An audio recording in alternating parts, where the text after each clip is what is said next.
Alright, let me ask you a question. Was this just me sucking or the game being too hard? Now, your first instinct is to say, yeah, this one's on me, but I bring up an opposing point. Okay, fine, you're right, it was my fault. But I want to bring up a point regarding the Roaring Knights boss battle. I just got done completing chapter 3 and 4 for like the third time after accomplishing almost everything, and this night, oh my god. Never before have I had a boss that both impressed me with how well designed it was and also being frustratingly hard. Immediately after I beat them, I reset my save just to do it all over again. One thing I don't think Deltarune gets enough credit for is its gameplay loop and how it's a vast improvement over its predecessor, Undertale. Yes, the story is good. Yes, the music is good. Yes, Birdly is good. But I'm a gamer, and what do I love most? Well, playing a game. Now, a bunch of YouTubers already got a chance to talk about it, but I'm like late to the punch, so I won't mind saying this. Deltarune's gameplay and the skill/reward for it is one of the most satisfying experiences I've had playing a game. And to preface this before I say anything further, I'm a Terraria fan, so anything I say from here on out should make perfect sense. Quick TLDR for Deltarune's battle system. It's pretty much the same as a normal turn-based RPG you're familiar with. You choose what actions your teammates do, such as using an item or fighting. When the enemy turn comes, however, you get placed in a sort of minigame where you have to survive some sort of attack. Get hit, then you lose health. Manage to dodge all of it though, and you take 0 damage. So you can pretty much do a no-hit challenge if you're good enough, to which people have done. It's a very unique system, and one I really enjoy as it places a much heavier emphasis on skill compared to something like luck or RNG. Not saying it doesn't have a place in this game or other RPGs, but it's one aspect that makes the gameplay more fun. Each battle is a mini battle in itself, with a unique challenge to survive relying on how fast you can read the pattern and react to it. To understand how much more in-depth this battle system is, it's best if we take a look at Undertale's battle system, since it predates Deltarune by a couple years. Undertale is pretty much the same thing, just from a Dragon Quest perspective instead of Final Fantasy. There is one key difference though. In Undertale, when you dodge an attack, that's it. You dodged it. You didn't lose any health, congrats, you're better than me. Deltarune circumvents this by adding a little add-on to the battle system known as the Team Points Meter, or TP. It acts as a magic meter, allowing you to do acts to spare your enemies faster or kill them faster. Now how do you increase that meter? Well, it's simple. By being close to an enemy attack, it slowly raises the meter on how close you are to it. This single add-on completely changes the flow of Deltarune's gameplay. What goes from a simple dodge the attacks now goes to a dodge the attack, but if you want to progress the fight faster, you have to risk your health for it. Now, while there are methods to increase your TP without fighting, such as defending, you're wasting a turn that could be used for more offensive options, and getting close to the enemy's attacks is at most times the better option for your TP. This is way more apparent in boss battles, since those are the ones that take longer and make you want to hurry up before they kick your ass. Normal enemies also have the same structure, which does rush the battles compared to Undertale, where you had to process and had to wait until you were able to spare them, if you weren't doing a genocide run, of course. I bring up the night fight again for this reason. My first objective was learning the attacks and figuring out how to live. My second objective after that was learning how to just dodge the attacks barely to the point I can get as much TP as I can. Susie has an ability called Rude Buster that deals extra damage that can speed up the fight, so you have to play a risk versus reward game where you risk your fight ending sooner than intended, so you can end the fight sooner than intended. Who's writing the script? As a Terraria fan, I am a sucker for this type of gameplay. Multitasking multiple objectives, taking risk at every point to gain some sort of advantage without losing the fight. It is a real-time battle and it's perfectly represented in Deltarune. It can be a bullet hell or just dodging a frog, but all these have a risk and reward depending on the method you want to go towards. What helps this gameplay loop is that Deltarune isn't overly reliant on aspects such as grinding. Now personally, I love grinding. I used to go back and forth in RPGs just killing enemies over and over. It's why Undertale Genocide is really fun. For a game like Deltarune though, you don't really gain XP or any benefit for constantly finding enemies.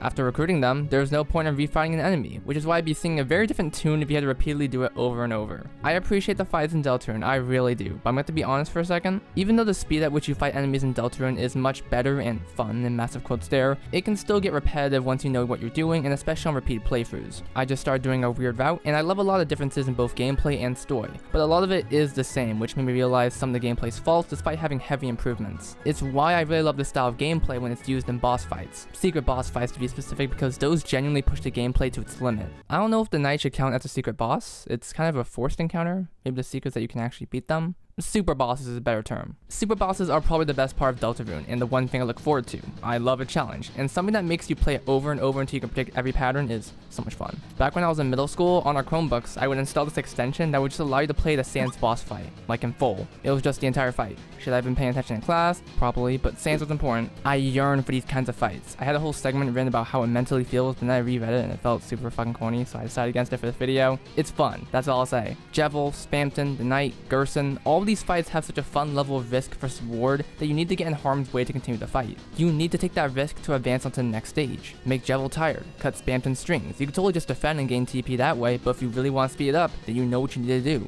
Gerson is a really great example of this, since his fight requires you to shield your soul from getting hit. You could have your shield up at the spot where the attack is coming from, but if you switch to the right side at the right time, you'll gain bonus TP. So now it's a game of risk. Susie's Rude Buster is one of the best ways to speed up the fight, and that requires a lot of TP, so you have to debate whether you want to block at the perfect time to score more TP. Since the fight is non-lethal, there's more emphasis put on the TP meter, since with other fights you could realistically just keep fighting them with basic attacks if you were scared or something. The best part though is how natural it feels. Everyone is obviously very skewed in terms of skill levels. I can say the Knight is easy, while someone else can say it's the hardest boss fight ever and they had to watch a YouTube video to see what happens after. And being clear, there's nothing wrong with that. Some people are just worse than others and you gotta accept— I'm sorry, that was rude. Everyone can improve though, and Deltarune does a really good job at establishing that fact. This goes slightly beyond the realm of gameplay, but still important how people play it. Deltarune is very forgiving with fights and bosses. Save points are plentiful, and in most cases it is very easy to return back to a fight you lost. In fact, some fights even just allow you to restart from the beginning immediately. It's forgiving, making you focus on the battle itself rather than the journey towards it. I specifically remember a situation in Persona 3 where you have to save Fuka, a character who later becomes a party member. The whole sequence is having to go into the school, get jumped into Tartarus, run around for a bit, regroup with your team members, save Fuka, go back down and have a boss fight. I remember messing up on the boss fight and dying pretty fast, and when I reloaded my save, I was back before all of that sequence. You can imagine how my face looked with that realization. Now that's an issue that gets debated on, not something I'll get too into heavily, but what I can say is that Deltarune lacks that and is better for it. Deltarune isn't a very hard game, no matter your skill level.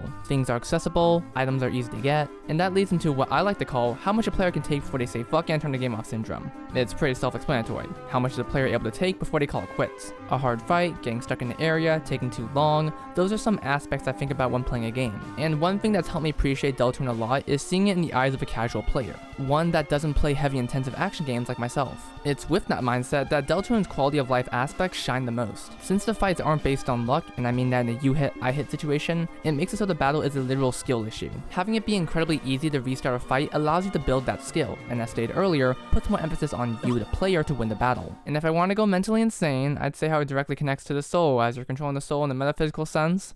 Guest, are you watching this? You don't have to have the best items. You don't have to have all the healing items, although those are easy to get. There isn't going to be a case of you not having the right items and being fucked over for it to the point you have to go back save files just to have a better chance. Patterns are recognizable and retries are infinite, so the only thing stopping you from winning is time. The most you'll ever lose in this game is some secret thing that prevents you from getting an item or an Easter egg of some sorts. I remember being in this Yakuza fight in which I quite literally had no healing items for some reason. But instead of just going back to another save, I decided to keep fighting and learn all the boss's moves. It's a great case where having something reliant on mostly skill is a great way to engage people. I've seen people on Twitter complaining about certain bosses and fights, and it's got me thinking on how hard it would really be if the game outside of fights was also really hard. Imagine dying in any fight and having to redo a ton of shit just to get another chance at it. It wouldn't be that infuriating to me, but I know others would lose their shit over it, adding 2 levels to learning. 1, learn the most optimal path to get to the boss, and 2, learning the optimal path to beat the boss. And by cutting the first part, it only leaves the second part, which in my opinion, at least in Deltarune, is the most satisfying part. This isn't to downplay RPGs that do what I just said, because those tend to be designed with that kind of idea in mind. Plus, Deltarune is a pretty short game compared to other RPGs, so it wouldn't suffer from the faults I just talked about naturally.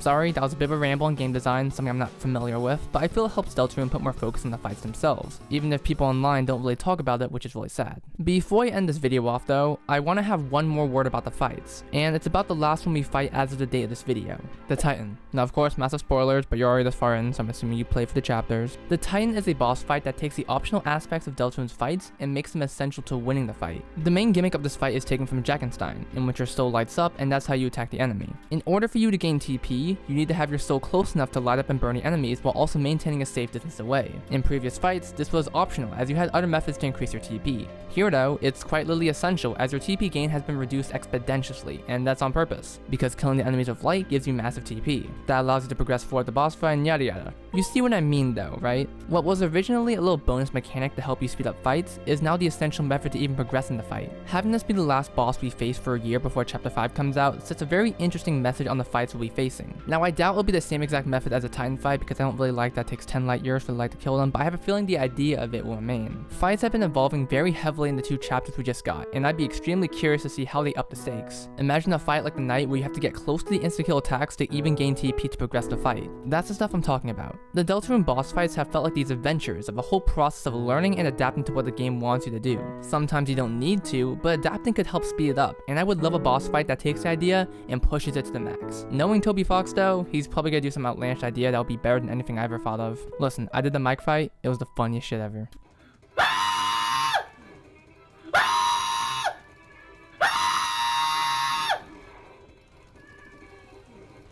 Oh, I'll attack him! I'll attack! Ah! I cannot wait for Toby Fox and the rest of the developers to give us even better fights in later chapters. I am a gamer and I love gaming, so I will wait for even cooler gameplay. And if any of the staff is listening, please for the love of God incorporate a boss rush mode or a battle mode in Dojo. Please make it easier for us to refight these guys, please. I don't want to restart my save or play the game all over again. Yeah, that's all I got.